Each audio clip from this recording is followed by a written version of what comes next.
Hello guys! Alam nyo ba na magko-coffee ako sa labas at very peaceful tong place na to sa bundok ng Tarlala.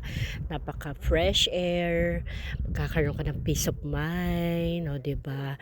Nasasanay naman ako unti-unti kahit meron pa ring adjustment. Syempre, minsan-minsan nalulungkot pa rin. Syempre, nami-miss ko yung mga anak ko, pero gusto ko tong place na to kasi tahimik at kahit papano sa'min talaga ni daddy hapon 'no, talagang nare-relax ako, marami akong oras, wala akong pinakikisamahan at talaga namang magaan sa akin 'tong bahay na 'to. So, habang nagkakape ako, mag-e-edit-edit muna si mommy housewife, 'yan lang naman pinagkakabalahan ko.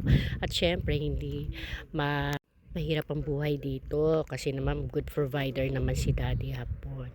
Kaya happy naman si mommy housewife at nakakapag-enjoy din naman ako paminsan-minsan. And yan lang mai-share ni mommy housewife. Zero Buhay Japan Vlog. Thanks for watching guys.